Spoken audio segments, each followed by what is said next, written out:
Hello everyone, welcome to my channel. I hope everyone is having a wonderful day. Before starting the video, please go ahead and hit the subscribe button and give this video a like up. Roman Reigns has changed the industry with his career-defining run in WWE as the Tribal Chief. Recently, Reigns got candid about taking Seth Rollins' spot at WrestleMania 32 and commented on the Visionary's injury. In November 2015, Seth Rollins got injured and relinquished the WWE Championship.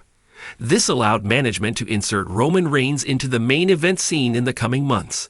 He later received his crowning moment in the Stamford-based promotion when he defeated Triple H to capture his second World Championship at the grandest stage of them all. In the upcoming A&E Rivals episode, the original Tribal Chief commented on the Visionary's injury, which led to him relinquishing the title. However, the 39-year-old WWE star questioned Rollins' durability and the circumstances in which he got the spot from Seth Rollins.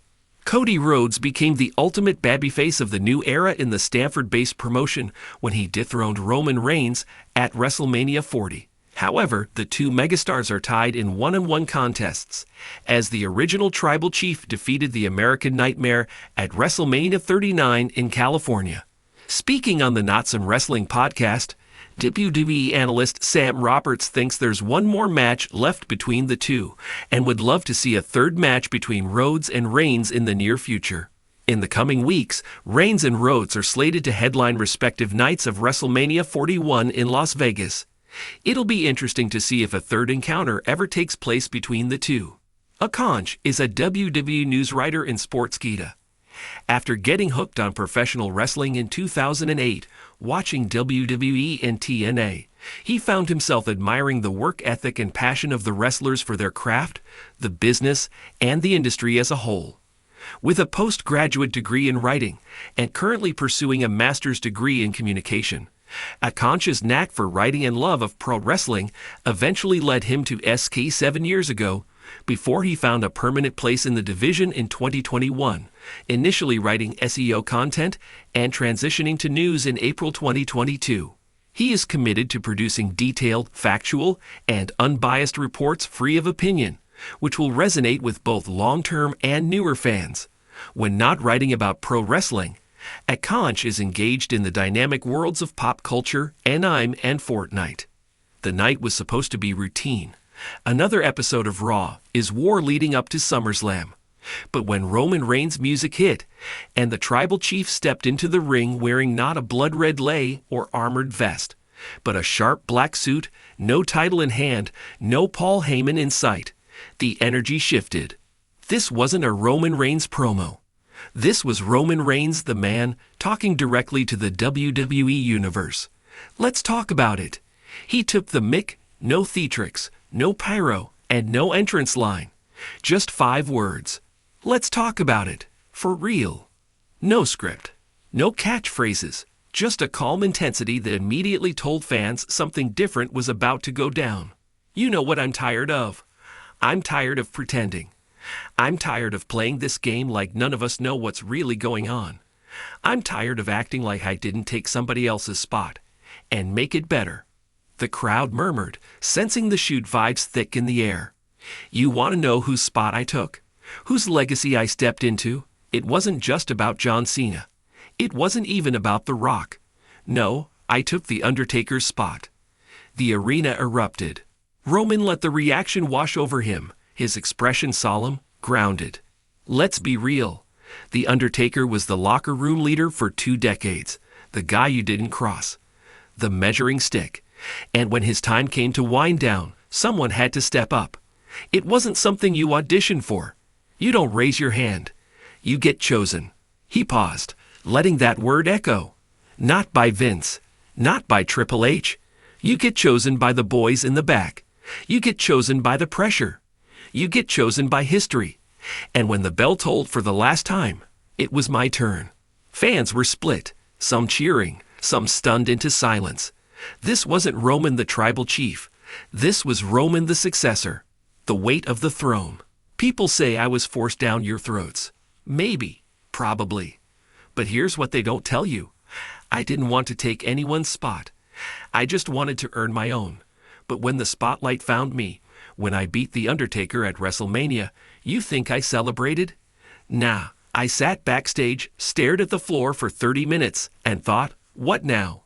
Because when you beat a legend, you don't just win a match, you inherit the responsibility. His voice cracked slightly, humanizing the larger-than-life character. I wasn't just stepping into the ring after Taker. I was stepping into a role no one was ready to fill. The locker room needed a leader. The company needed a face. And whether you booed me, cheered me, hated me, I showed up. Every damn night. And eventually, I became the head of the table. Respect earned in blood. Roman walked toward the hard cam. You think the Bloodline story was about power? About control? Nah, it was about respect. About earning what guys like Taker, Shawn, Triple H, and Cena built with blood, sweat, and 20-year careers. I didn't just take Undertaker's spot. I earned it every night I walked into Gorilla and carried that weight. Through leukemia, through family, through fans chanting, "You suck," when I bled in that ring. You don't become the guy because the company wants you to. You become the guy when the company needs you to. And the moment they needed me, I became undeniable. The crowd had shifted. Now a wave of cheers and Roman, Roman. Chants swept across the arena. No more kayfabe. I'm done pretending. I'm not the tribal chief tonight. I'm not the heel.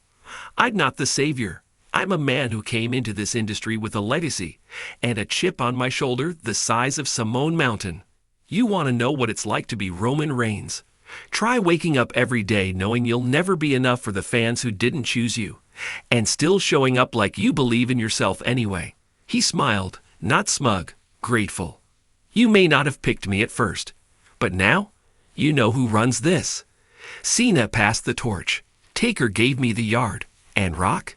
He can come back whenever he wants, but the island of relevancy has a king now, and you're looking at him. A torch, not a title. Roman stood in the center of the ring now. No music, just raw silence. I'm not here to hold a title anymore. I'm here to build a dynasty.